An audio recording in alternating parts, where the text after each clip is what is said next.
اگر سہولت محسوس کرے ڈاکٹر خواجہ ذکریہ صاحب، ہم آپ کو سننا چاہتے ہیں، آپ تشریف لائیں. جی یہ بڑی محبت ہے ہماری، خوش قسمتی. جی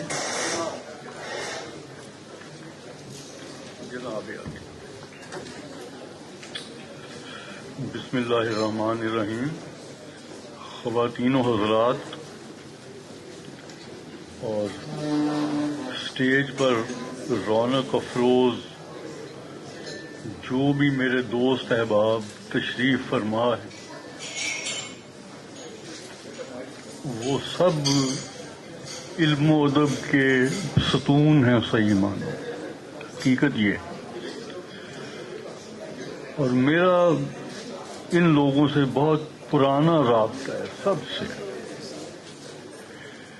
اور حنیف بابا صاحب کو تو میں جھانگ میں ملا بہت پہلے، مدت ہو گئی. یہ ذرا عمر میں مجھ سے بڑے ہیں، میں تھوڑا چھوٹا ہوں، لیکن جب عمر 80 سے تجاوز کر جائے ایک برابر ہی ہو جاتے ہیں سب لوگ. بہرحال اب ایک ایک کے بارے میں اگر بتانے لگوں تو اس کے لیے بہت وقت درکار ہے، وہ میں نہیں کروں گا. میرے سامنے بھی جو حضرات تشریف فرما ہیں، ان سب کا یوں سمجھ لیجئے کہ میں مداح. اور بہت سے خواتین و حضرات جو تشریف فرما ہیں وہ بھی میری ان سے جان پہچان ہے، ان کے ادب سے میں واقف ہوں. تخلیق کے بارے میں اور اظہر جاوید کے بارے میں چند جملے عرض کرتا ہوں، تو اس کے بعد اجازت چاہوں گا آپ سے. اظہر جاوید صاحب مجھے لاہور آتے ہی جن حضرات سے اول تعارف کا موقع ملا اور بعد ازاں ان سے بہت قرب رہا، ان میں اظہر جاوید صاحب سرِ فہرست. ابتدا میں دو شخص جو میرے واقف بنے، ایک یونس جاوید تھے اور دوسرے اظہر جاوید. خیر مجھے معلوم تھا کہ ان کی کوئی عزیز داری نہیں ہے، لیکن ہم کہا کرتے تھے کہ یہ بھائی ہیں دونوں.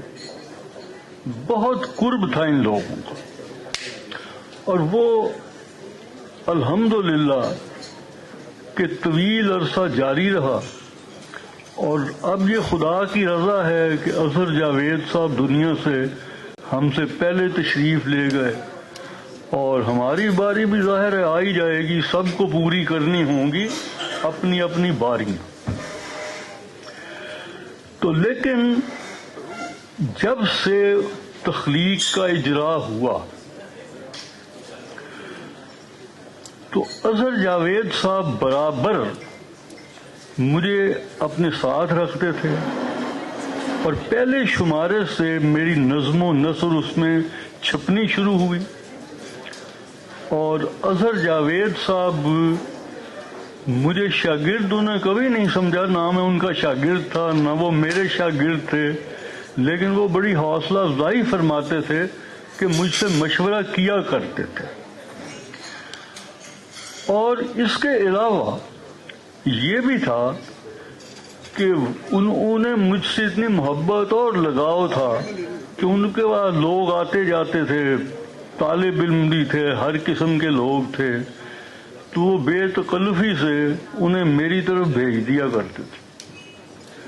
اور میں بھی پوری کوشش کرتا تھا کہ انہوں نے جن حضرات کو بھیجا ہے، خواتین نہیں،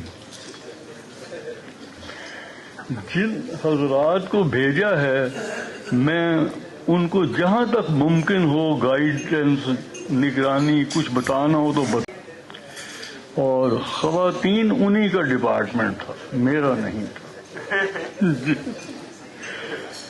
لیکن بہت ہی مخلص آدمی تھے، بہت خلوص تھا ان میں، اور سب کی مدد کرتے تھے، سب کی.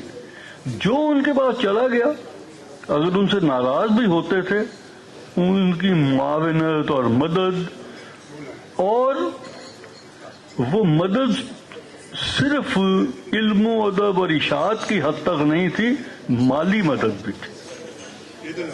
حالانکہ آپ سب کو معلوم ہے، اس میں کوئی ایسی سیکرٹ بات نہیں ہے کہ وہ بھی ہمارے جیسے ہی مالی ذرائع کے شخص تھے، لیکن انہیں کبھی کسی کو اس معاملے میں بھی مایوس نہیں کیا. بہت خوبیوں کے مالک تھے، اور ان میں یہ بہت بڑی خوبی تھی کہ اگر کوئی ان سے دوست ناراض بھی ہو جاتا تھا تو منا بھی لیتے تھے خود ہی جا کر. تو یہ اور انکسار تھا بہت. میں نے نہیں دیکھا انہوں نے کہا جی میں بڑا لکھنے والا ہوں اور بڑا شاعر ہوں اور بڑا ادیب ہوں، لیکن ان کا کام بہت اچھا ہے، پائیدار کام ہے. اور انشاءاللہ سنان صاحب انہوں نے تخلیق کو ان کے بعد جاری رکھا ہے.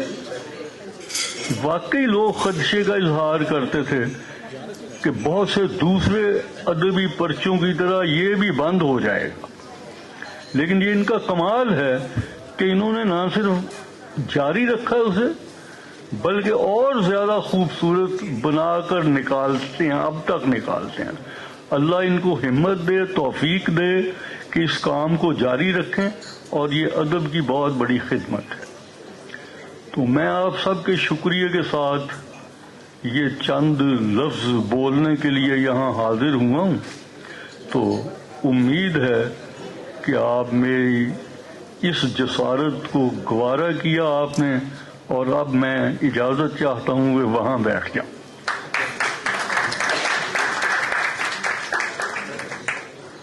ہماری بڑی خوش قسمتی ڈاکٹر خواجہ ذکریہ صاحب اپنے خیالات کا اظہار کر رہے تھے، اور انہوں نے تھوڑا سا کل یوم نسواں بھی تھا تو ذکر چھیڑا، لیکن ادھورا افسانہ کوئی لطف آتے آتے رہ گیا. تو اسی اسنا میں تشریف لائے ہیں